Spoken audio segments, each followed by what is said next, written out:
everybody. Welcome to the Radical Candor podcast. I'm Kim Scott, co-founder of Radical Candor and also Just Work.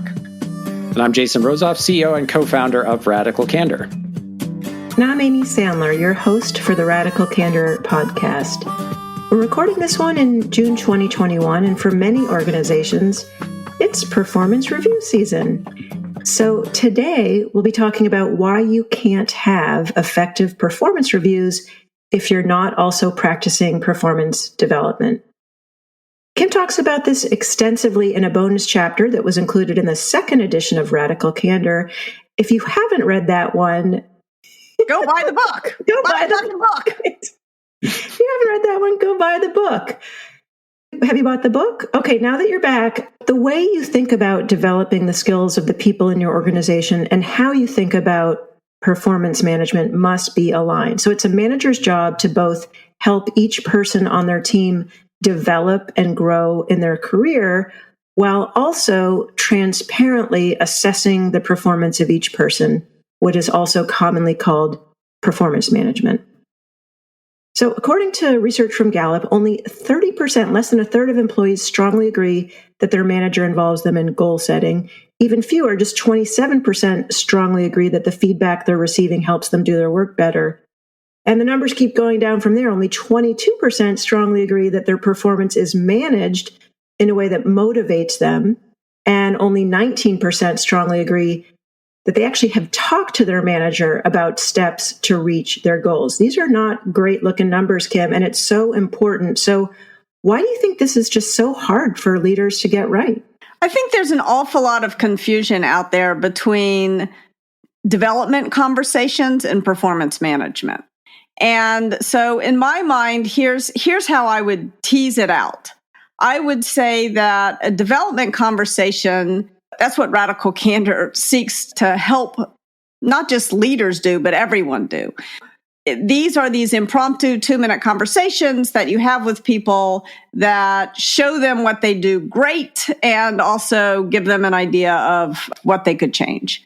So this is sort of soliciting criticism, giving praise, giving criticism. And this is what helps us develop. This is what helps us learn. This is what helps us improve. If you do those things, then people know what they should work on. And when they get this performance management review, they get a bonus or a rating or something like that once a year or twice a year, however often you do it, then they're not surprised. So this is about balancing the intrinsic desire to improve and grow. That is sort of what these development conversations hook into. And then there's also this extrinsic desire for rewards, like bonuses or more equity or promotion. And making sure that we are taking care of both is really hard for managers. It also makes designing a performance management system and teaching how to have these development conversations very difficult. Because if you're not careful when you roll out this performance review system, it'll wind up being like capping a rotten tooth, because people will use this performance management system as a substitute for these development conversations. And that is a disaster.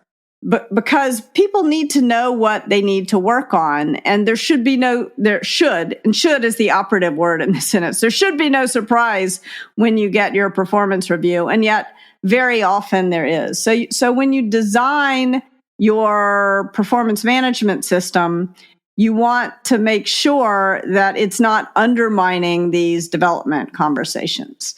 If the atomic building block of good management are these 2-minute impromptu development conversations, how do you make sure that those are happening? And by definition, you can't create a system that forces impromptu conversations. And if you could, it would be very creepy. It would be sort of HR sitting on everybody's shoulder. And that is not what I think anyone wants.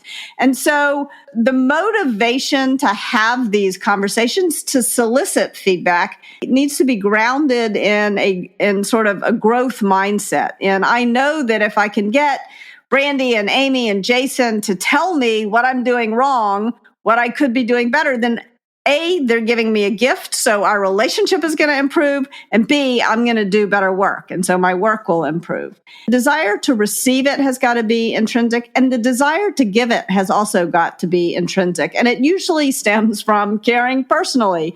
I care about Brandy and Amy and Jason, and therefore, if I see them doing something that could be done better, I'm going to tell them. If I see them doing something awesome, I'm going to tell them because I care about them, not because I'm going to tie this into their bonus at the, every single time. So it's got to hook into that intrinsic desire to grow and to foster the growth of those around you. And usually a big part of that intrinsic desire comes down to caring personally about the individual as well as about the work we're all doing together. And so the motivation to give guidance, to give both praise and criticism, is mostly sort of altruistic, to help another person and the team as a collective flourish. But it's also, especially if you're a manager, it's not purely altruistic, because I'm not going to succeed as a manager if my people don't succeed. And so there's also a strong aspect of enlightened self-interest. And when it all works well, there's great alignment. What's good for me is what's good for you. What's good for you is what's good for me. And that's part of the joy of working together. So you don't want to tie these 2-minute impromptu development conversations explicitly to anything like bonuses or promotion or getting fired. You don't want to say, Kim, if you say another time, I'm going to fire you. It's like, I know you want to do well, and so we're going to help you. I want to help you get better. At the same time, if you're not clear in your performance management system about your assessment of the person, if you're not transparent about it, then people tend to live in fear. One thing I've observed is that one of the biggest problems with the sort of intersection or overlap between performance management and performance development is that performance management is required, meaning managers are required to participate in performance management. And it is quite hard, to your point, to sort of figure out a way to create the same sort of feeling of obligation when it comes to these ongoing impromptu development conversations.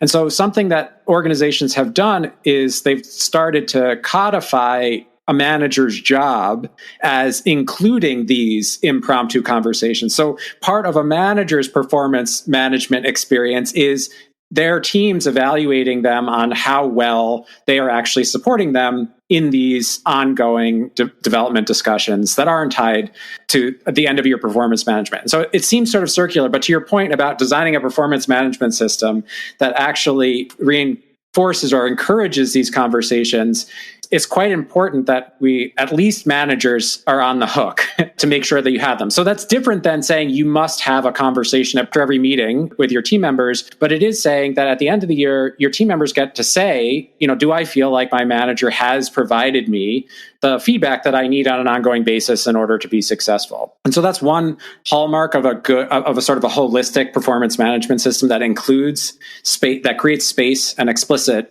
need for these conversations. That's one hallmark that I've seen. I'm curious, Kim, if you've seen people deal with that in a good way that isn't the sort of HR bird sitting on your shoulder and telling you have to have these conversations. Yeah, in that bonus chapter, as you all know, I am not a designer, but I did try to sort of design some language around the different screens, different theoretical screens in a performance management system, which would remind people, like, you should already know what your areas for development are. You should have been having these conversations so that there's at least a reminder that none of this should be new for people. Another sort of moment where sometimes confusion creeps in is people will try to pretend that the performance management conversation is a development conversation. Yep. And it is not. Being as clear as possible about this, it's going to prompt some uncomfortable conversations. But you know me, I'm all about the uncomfortable conversation. So if you say, look, here's the performance management system, you're going to get a rating, and the rating is going to tie into a reflection of our assessment of how you're doing, and it's going to tie into the bonus you get or whether you get promoted or whatever.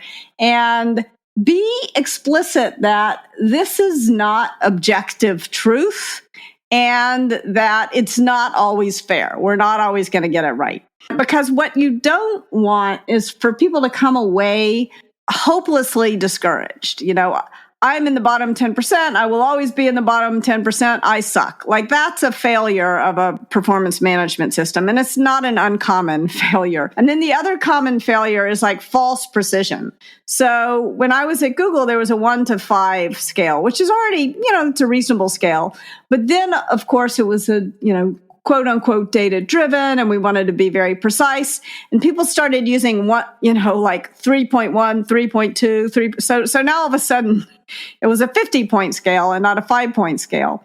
And the truth is, no manager can make that fine a distinction between, it's like having a stack ranking of people, and where you have to say, I have a team of 100 people and I'm going to say the best person is this person in the world. Like, that is false precision and really kind of cruel to people. So a good performance management system offers some transparency. This is how I'm thinking. This is why you're getting this bonus.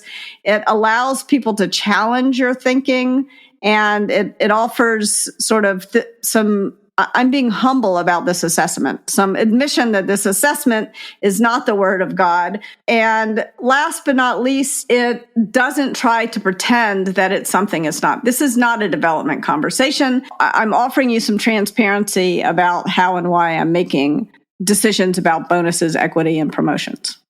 Jason, just to get back to this idea of development and intrinsic motivation, into what you were saying about actually building into the role of the manager's job, that it's your job to really have these developmental conversations. Would another word for that be coaching? It could be. I think the word coaching is one of those very polluted words in the world of management. It means a lot of things in a lot of contexts. And I liked, Kim, your earlier definition, which I'm now paraphrasing, which is that our goal is to help people sort of develop towards their goals, towards their career ambition. Maybe, Amy, you said this a little bit earlier. And I think that in order to do that effectively, there needs to be a clear assessment of where the person is now, or at least a transparent, I need to be transparent in my assessment of where the person is now, so that when we start talking about where they could go in the future, we're actually aligned on what they need. Because one of the hardest parts, whether you call them coaching or development conversations, is when there's sort of a misalignment, right? My self-assessment as the person receiving coaching is that I'm great at something, and your assessment as my manager, even if this is a peer coaching relationship or mentorship type of thing, your assessment is actually, no, there are some major deficits in where you need to be. The problem when when that gets mixed up with performance management, all of a sudden that's a threatening conversation.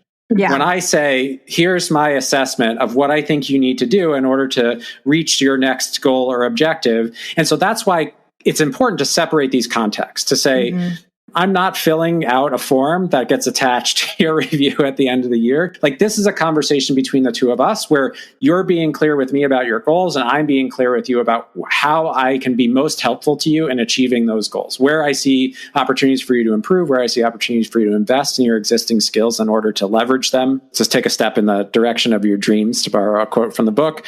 But fundamentally, this is a conversation between you and I. This isn't a conversation between us and the organization about your performance writ large.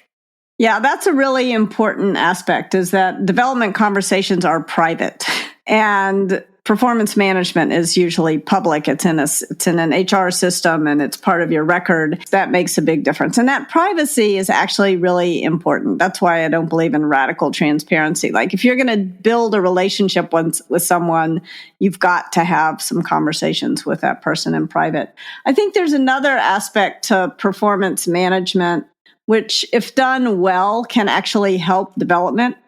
And so one of the things that sometimes happens is a manager will do a reasonable job, or a peer will do a reasonable job, or an employee will do a reasonable job with their boss, sort of describing a problem. So, yes, your results, Kim, are really good, but you're pissing off all of your teammates. And maybe I hear that feedback, that I'm sort of I'm bullying all my colleagues or something, but I don't really think it matters because I'm getting good results. And then all of a sudden, when I get my performance management review, when I get my bonus and I find out, oh, I didn't get a bonus because I have bullied now all of a sudden I'm going to pay more attention to that development feedback. So it can, if done properly, and again, this requires careful design of your performance management system. But one of the things I strongly recommend in a performance management system is that it takes into account teamwork, because otherwise one person can achieve great things as an individual, but at the expense of the collective. And if collaboration is humanity's superpower, we don't want to design systems that optimize against collaboration. I can imagine the development conversations. One of the reasons why you might need the backstop of performance management, of like not getting the bonus, is because ultimately a development conversation is not me telling you what to do, right? You have to tell me what you want to do, and I need to lift you up, right? I need to support you in doing what you want to do. But ultimately, if I cannot convince you of the value of collaborating with your teammates, but we have said as an organization that collaboration is key to our success, and it's one of the pillars upon which we will evaluate people's performance, it's really helpful to have that backstop there and say, you're not eligible for a bonus because you did not perform well in this pillar or this behavior that we consider to be essential to every person's success at this company. And so it's another way of sharing the same message, because in those development conversations, it's really upside down. I think actually one of the mistakes that managers make is when we use the word manage people's development, there's a belief that you, the manager, are dragging people along and getting them to perform better and better. But that's upside down. Like really what you should be doing is starting with like, help me understand what you want to do, painting a picture of how what they want to do is connected to what's going to make them successful in the context of the organization, and then using those two things to allow them to drive, to allow them to say, here's where I need your help. Here's how I, employee, need my manager's help in order to achieve this goal. I love that. And I wonder, would it be too big a stretch? We'll often say what gets measured gets managed, but is a better reframe, what gets measured gets developed? Well, Amy, my first novel was The Measurement Problem. And the measurement problem is that capitalism is very good at rewarding what it can measure and very bad at rewarding what it values. And actually, my hope is that these development conversations will do a good job helping people reward what is valued, but very difficult to measure. Despite my Silicon Valley bona fides, I'm a little skeptical of measurement, especially when it comes to human relationships, which is really what we're talking about with these development conversations. You want to be able to get to know people. Like if part of your job with these development conversations is to help people take a step in the direction of their dreams, you've got to know what their dreams are. And you don't want to be creepy. You also have to respect their boundaries. But I think one of my favorite parts of Radical Candor is a description of sort of career conversations where you really take the time, and this is a process developed by Russ Laraway, but when you take the time to have a life conversation with someone, starting with kindergarten, tell me about your life. And again, some people would rather poke a sharp stick in their eye than tell their boss about their childhood. So if the person would rather start with grad school, or that's fine. Don't push a person beyond their comfort.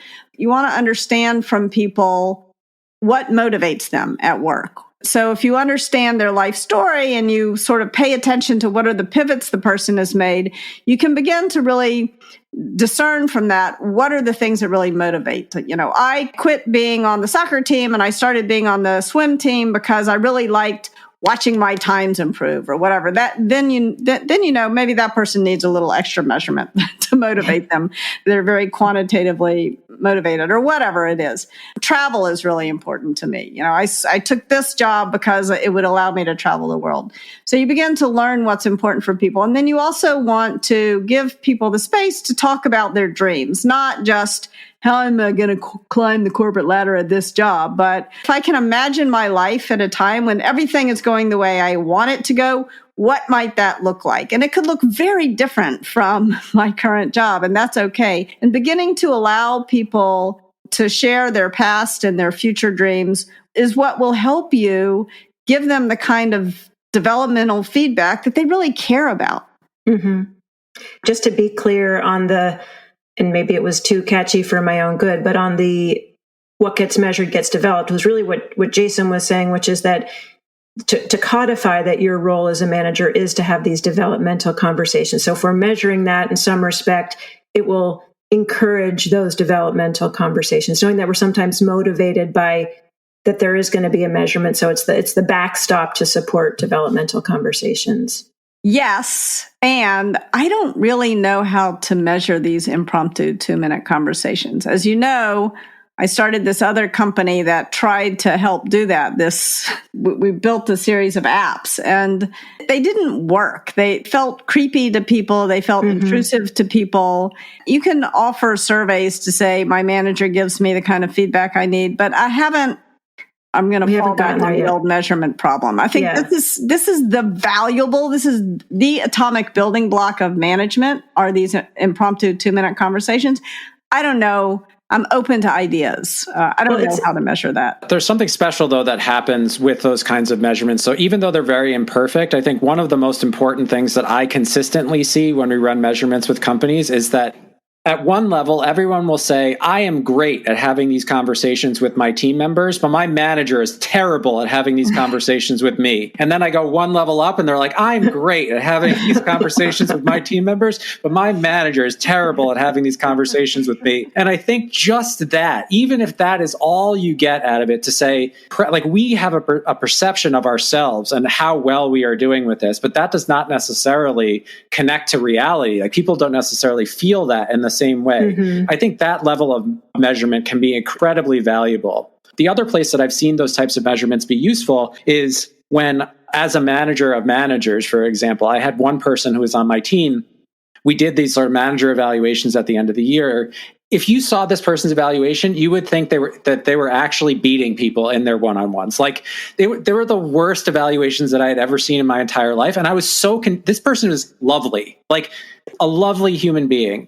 And when I dug into it, what I realized, like, this person had a very particular point of view on how you show that you care. And the way that he culturally learned to show that he cares, he challenged people very, very directly. Because from his perspective, care personally was equivalent to sort of emotional manipulation. And so if he spent time asking people how their day was, that's how, if someone did that to him, it would feel to him as though they were trying to butter him up to confuse him or manipulate him.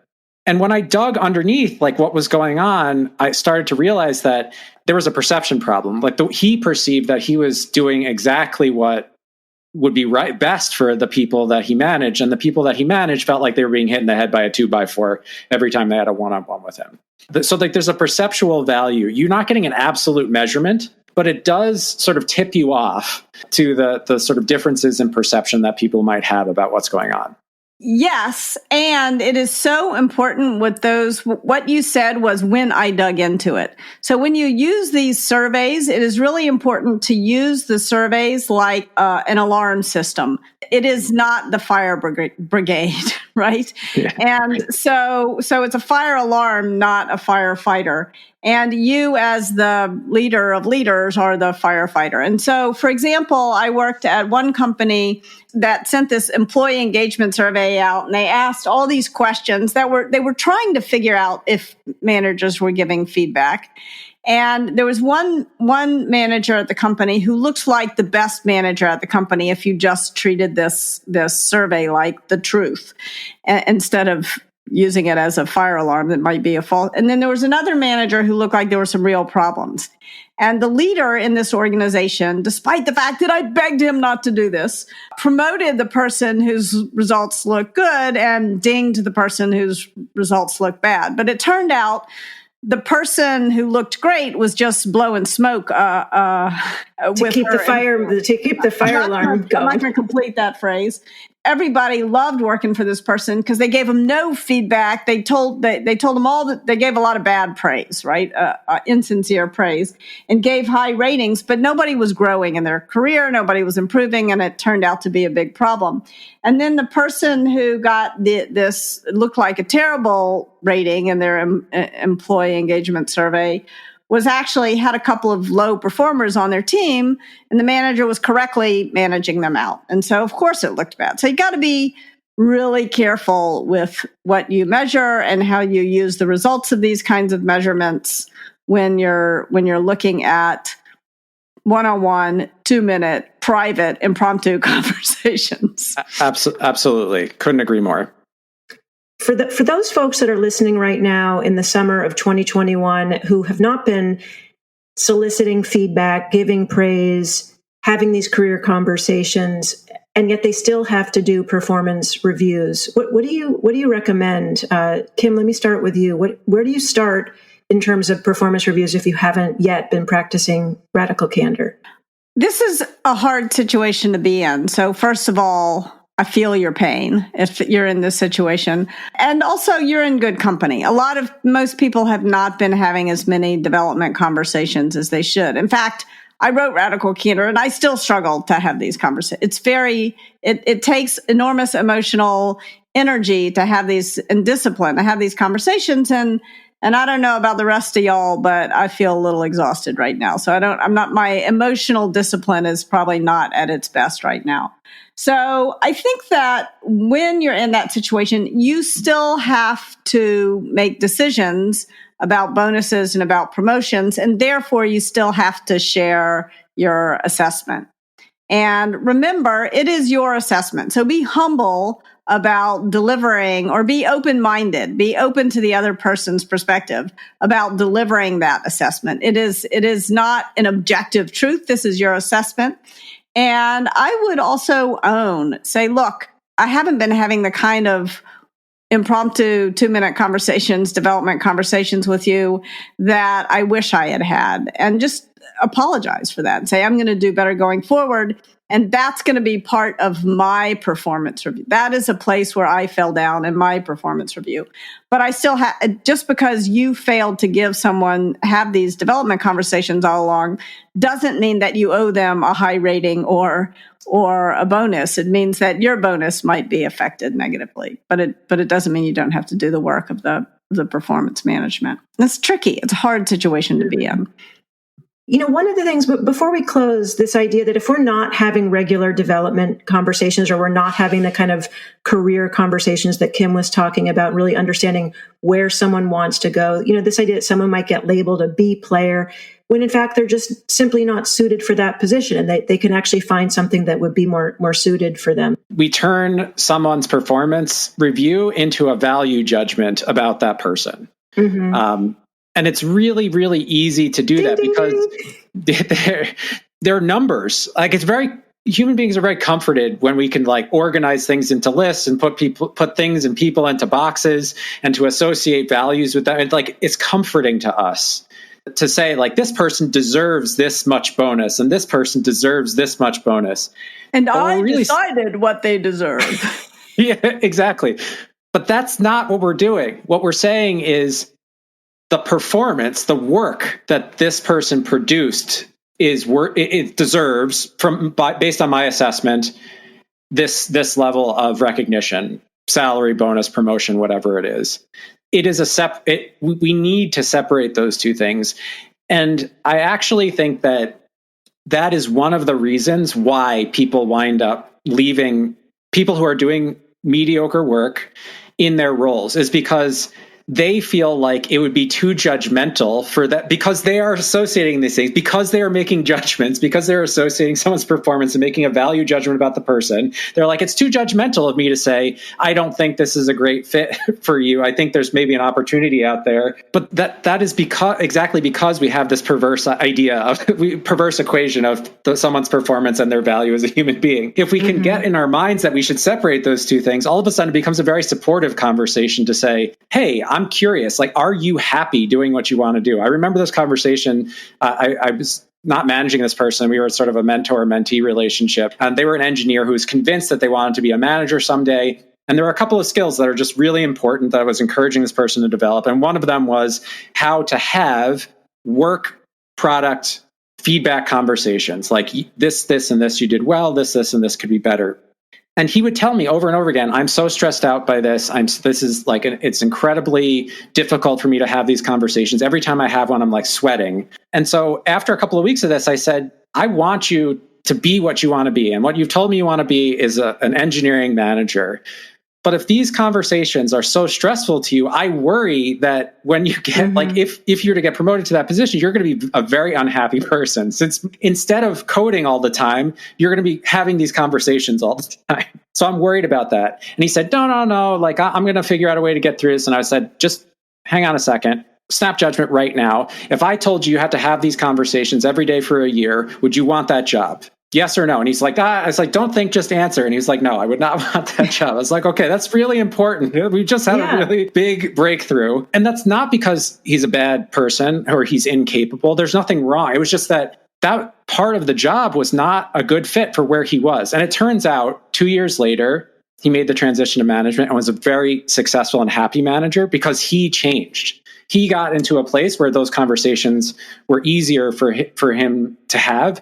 But if he had made that transition that year, I'm convinced that he would have been out. 6 months, he would have said, I need pull the ripcord. I need to be put back as an engineering lead, not a manager. Because of that people, or it's one of the reasons why people who are showing mediocre performance get stuck, is because managers are afraid that they're going to be judgmental, as opposed to seeing it as a supportive thing that they could do for people to help them see a disconnect between their performance as it exists today and what the role really requires. And the real irony about that fear of being judgmental is that very often it is the very act of labeling this person is mediocre. They are not, there's no such thing as a mediocre human being or a mediocre dog either, for that matter. Like, creatures are not mediocre. Every human being has the opportunity to be excellent at something. But it doesn't mean that every human being can be excellent at everything. We cannot, and we don't want to, moreover. And so I think that's why what Jason said is, do you want to be a manager? Or do you want to do the things that managers do? And if you don't want to do those things, you don't want to be it yet, or maybe ever. I think helping managers see that you're not judging a person, you're judging this person's performance in the context of this organization. And it may be that this person doesn't like doing that job. It doesn't mean that they're bad human being or even bad at that. They don't like it. They would like something else better.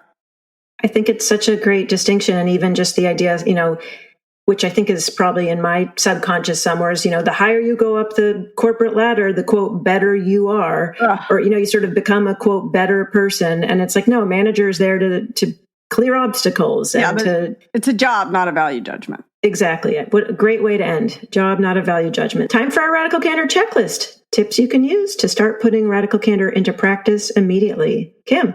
Tip number 1, commit to having 2-minute impromptu, radically candid development conversations with each of your direct reports as needed, and don't use the word as needed to justify doing it once a year. Do it all the time. Remember, there should never be any surprises in a performance review.